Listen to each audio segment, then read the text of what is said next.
আসসালামু আলাইকুম এভরিওয়ান, আমি আবার আপনাদের সামনে হাজির হয়ে গেলাম এই মুচমুচে স্বাদের মাছের বড়ার একটি রেসিপি নিয়ে। আর এই মাছের বড়ার রেসিপির জন্য প্রথমে আমি এখানে নিয়ে নিয়েছি কিছুটা ছোট মাছ। এই মাছগুলোকে আমি কেটে দিয়ে পরিষ্কার করে নিয়েছি। এবার এই মাছগুলোকে আমি পাটায় সুন্দর করে বেটে নিব। আপনারা চাইলে ব্লেন্ডারে ব্লেন্ড করেও নিতে পারেন, কিন্তু পাটায় বাটাটাই সবচাইতে বেস্ট। পাটায় বাটার মশলার কোনো তুলনাই হয় না। তো দেখেন আমি পাটায় কিন্তু সুন্দর করে বেটে নিচ্ছি। এই মাছের বড়াটা খেতে কিন্তু অনেক মজা এবং অনেক সুস্বাদু। আমাদের বাসার সবাই এই মাছের বড়াটা খুব পছন্দ করে। আমি প্রায় বানিয়ে থাকি, তাই ভাবলাম আপনাদের সাথেও শেয়ার করি। তো দেখেন আমি কিন্তু পাটায় মাছটাকে সুন্দর করে বেটে নিচ্ছি, একদম মিহি করে বেটে নিচ্ছি। মাছের ভিতরে কিন্তু কোনো কাঁটা থাকবে না।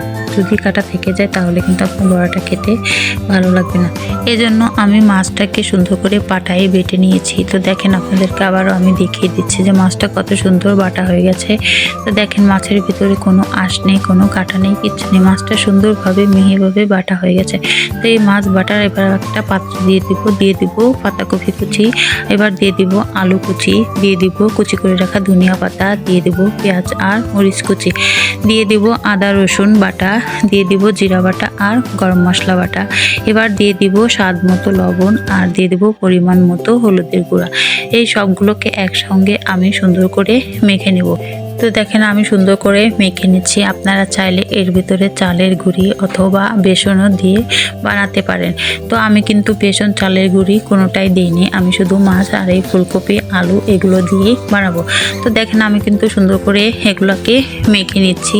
তো মাখতে মাখতে দেখেন আমার সবগুলো কিন্তু একবারে নরম হয়ে গেছে, সুন্দরভাবে মাখা হয়ে গেছে। এবার এগুলোকে আমি ভেজে নেব। তার জন্য আমি কড়াইতে দিয়ে দিয়েছি তেলটা আমার গরম হয়ে গেছে। এবার আমি এর ভিতরে ছোট ছোট করে বড়াগুলোকে দিয়ে দেব।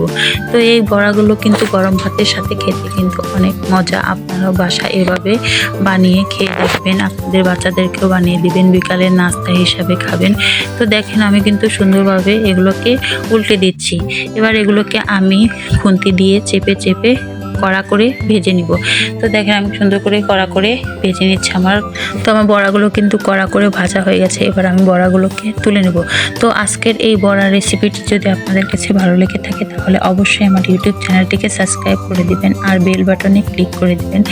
আর লাইক কমেন্ট শেয়ার করতে কিন্তু ভুলবেন না। এরকম আরও নতুন নতুন মজার রেসিপি পেতে আমাদের ইউটিউব চ্যানেলের সাথেই থাকুন। তো দেখেন বড়াগুলো আমি তুলে নিয়েছি। এবার আমি আবারও বড়াগুলোকে কড়াইতে দিয়ে দিচ্ছি। এই তো আমার বড়ার ফাইনাল লুক দেখেন তৈরি হয়ে গেছে, গরম গরম মুচমুচে স্বাদের বড়া। তো এই বড়ার রেসিপিটি খেতে কিন্তু অনেক সুস্বাদু এবং অনেক মজাদার। বিকালের নাস্তা হিসেবে আপনারা খেতে পারেন। দেখেন কতটা ক্রাঞ্চি আর কতটা মুচমুচে মজাদার মাছের বড়া। তো আজকের মতো ভিডিওটি আমি এখানেই শেষ করছি। ততক্ষণ আপনারা ভালো থাকবেন, সুস্থ থাকবেন। আল্লাহ হাফেজ।